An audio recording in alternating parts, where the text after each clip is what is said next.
샬롬! 8월 둘째 주 큐티 가이드입니다. 이번 주 우리가 묵상할 말씀 본문은 빌립보서 4장 1절부터 23절까지 그리고 데살로니가 전서 1장 1절부터 4장 12절까지의 말씀입니다. 하나님이 우리에게 주시는 말씀을 깊이 묵상하며 그 말씀의 은혜를 누리는 한 주가 되길 소망합니다. 먼저 빌립보서 4장부터 살펴보겠습니다. 빌립보서 4장은 편지의 마지막 부분으로 빌립보 교회 성도들을 향한 결론적 권면과 감사에 대해 말씀하고 있습니다. 바울은 빌립보 교인들을 격려하며 화해, 기쁨 가득한 믿음, 절제된 생각으로 살아가도록 권면하고 있습니다. 본문 4장 2절에 보면 주 안에서 같은 마음을 품으라 라고 권면하고 있습니다. 이 권면은 앞서 등장하는 유오디아와 순두계를 향한 권면인데요. 본문에서 특별히 언급하고 있진 않지만 이 두 사람 사이에 갈등이 있었던 것으로 보입니다.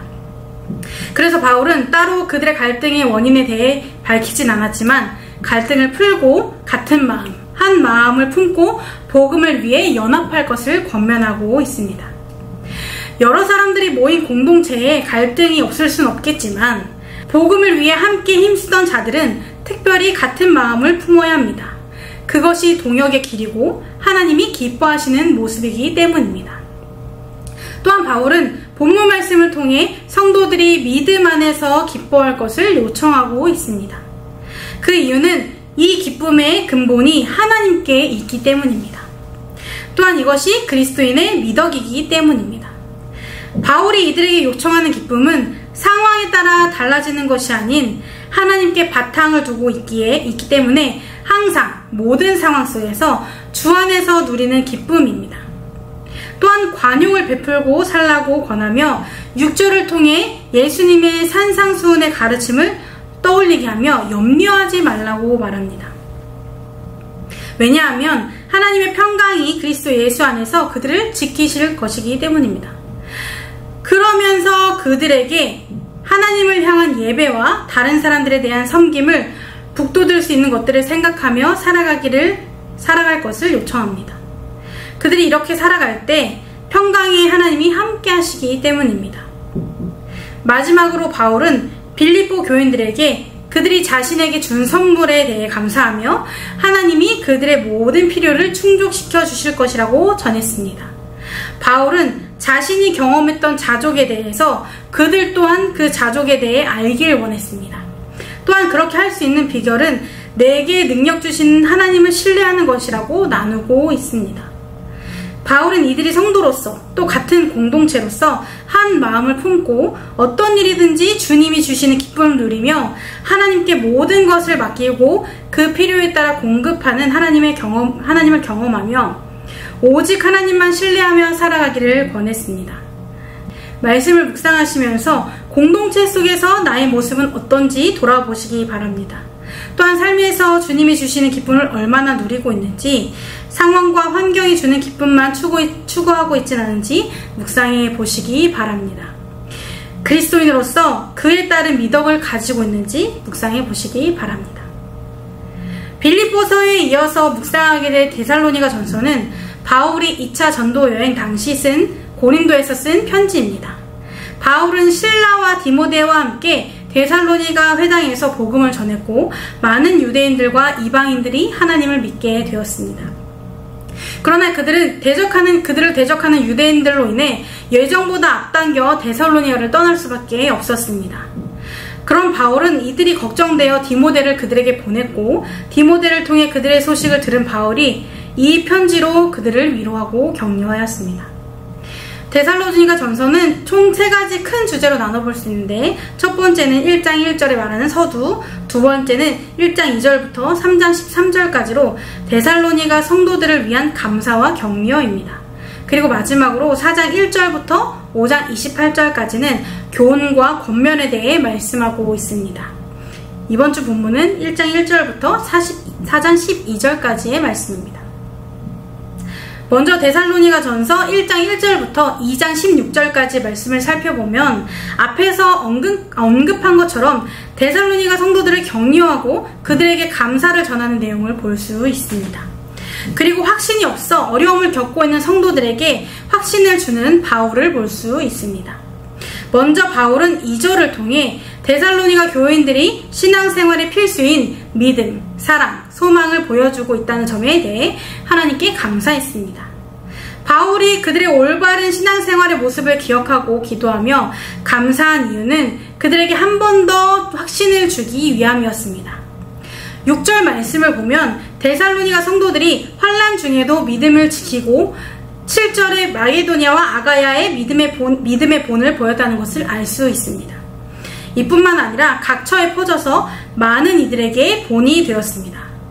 그런 그들에게 바울은 데살로니가 성도들이 믿음 안에서 잘 살고 있으며 마지막 심판 때 진노를 받지 않을 것이라고 전했습니다. 그리고 이어서 바울 일행이 했던 사역에 대해서 고백하고 있습니다.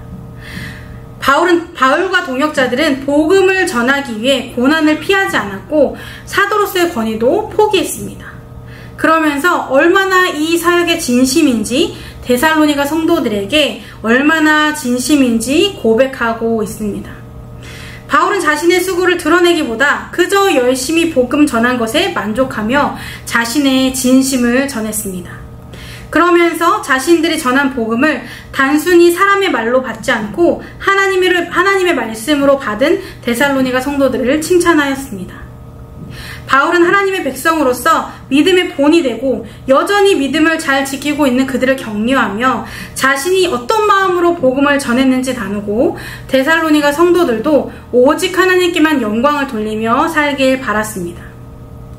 말씀을 묵상하시면서 내가 속한 사회와 환경 속에서 나는 그리스도인으로서 얼마나 믿음을 잘 지키고 있는지, 그리고 믿음의 본이 되고 있는지 묵상해 보시기 바랍니다. 그리고 여러 가지 사역을 통해 우리의 수고를 드러내려고 하진 않았는지, 진심으로 하나님께 영광을 돌리고 있는지 묵상해 보시기 바랍니다. 바울은 데살로니가 성도들에게 비록 우리가 몸은 떨어져 있지만 마음은 언제나 함께하고 있다는 것을 강조했습니다. 혹시나 이들이 다른 이유로 함께하지 못하는 것이 아닐까라는 그런 생각을 하는 것을 차단하기 위한 것이었습니다. 그와 동시에 17절과 18절을 보면 얼마나 데살로니가로 다시 돌아가고 싶어 하는지, 얼마나 성도들을 생각하고 있는지 자신의 마음을 전합니다. 언제든 다시 돌아가기 원했던 바울은 길이 번번이 막히자 더 이상 기다릴 수가 없어서 먼저 디모데를 보냅니다. 데살로니가 성도들과 헤어져 그들이 어떻게 지내는지 알지 못하는 상황을 더 이상 견딜 수 없었던 것입니다. 그래서 자신은 아덴에 남고 디모데를 보내어 데살로니가 성도들을 살피게 하였습니다. 3절과 4절을 보면 더 자세한 동기가 나오는데 바로 박해받는 데살로니가 성도들을 격려하기 위함이었습니다. 그러나 사실 이 부분은 이미 예정되어 있던 것입니다. 3절에 보면 우리가 이것을 위하여 세움받은 줄을 이렇게 말씀하고 있습니다. 이 말씀은 그리스도인들은 믿음을 위해 고난을 당하도록 예정되어 있다는 뜻입니다. 당시 데살로니가 성도들은 끊임없는 박해에 당황했던 것으로 보입니다. 그래서 이 상황에 대해 다시 한번 정리해주며 마음을 지킬 것을 당부했습니다. 이후 다시 돌아온 디모데를 통해 데살로니가 성도들의 소식을 들은 바울은 기쁜 소식에 감사하며 데살로니가를 방문하고 싶은 자신의 마음을 강조하며 그들을 위해 기도하며 여전히 함께하고 있음을 격려하고 있습니다. 바울과 데살로니가 성도들은 상황상 함께할 수 없었지만 여전히 서로를 생각하며 함께의 믿음을 세워갔습니다. 말씀을 묵상하시면서 어려운 중에도 내가 함께 서로 도우며 믿음을 세워가야 하는 지체는 누구인지 생각해 보시기 바랍니다. 그리고 그 지체와 함께 어떻게 믿음의 동역자로 세워지고 성장할 수 있는지도 묵상해 보시기 바랍니다. 본문 마지막 부분으로 4장 1절에서 12절 말씀을 보면 바울은 데살로니가 성도들에게 거룩하게 사랑하며 살아감으로써 하나님을 기쁘시게 하라고 부탁합니다. 이 부분은 신앙의 실제적인 교훈을 담고 있습니다.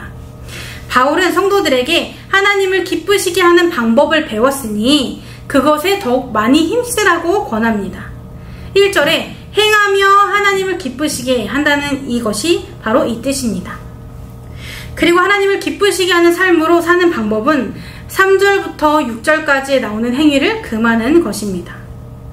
과거 이교도들에게는 성적인 죄의 유혹이 강했습니다. 그래서 이 부분을 더 강조하며 조심할 것을 당부했습니다. 그러면서 자신들을 거룩하게 하실 하나님의 부르심을 기억하며 그 뜻에 따를 것을 부탁합니다. 또한 바울은 데살로니가 성도들에게 형제 사랑에 대해 이야기합니다. 바울은 그들에게 형제의 사랑을 베풀고 재정적으로 자립하라고 촉구합니다.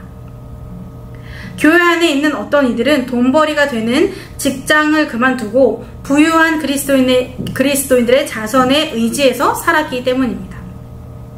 조용히 자기 일을 하면서 다른 이들과 사이좋게 지내고 부유한 그리스도인들에게 의지하기보다 스스로 돈을 버는 것에 힘쓰라고 말합니다. 이것이 건강한 삶이고 또 거룩한 성도의 삶이기 때문입니다. 말씀을 묵상하시면서 내 안에 버려야 할 것, 거룩하지 못한 것들은 무엇이 있는지 돌아보시기 바랍니다. 거룩함을 저버린다는 것은 십자가를 저버리는 것과 같고 하나님을 저버리는 것과 같습니다. 도덕적 삶을 위해 율법을 지키기 위한 노력보다 복음이 주는 참된 기쁨과 그 은혜로 거룩하신 하나님을 따라가는 성도님들의 삶이 되기를 주님의 이름으로 축복합니다.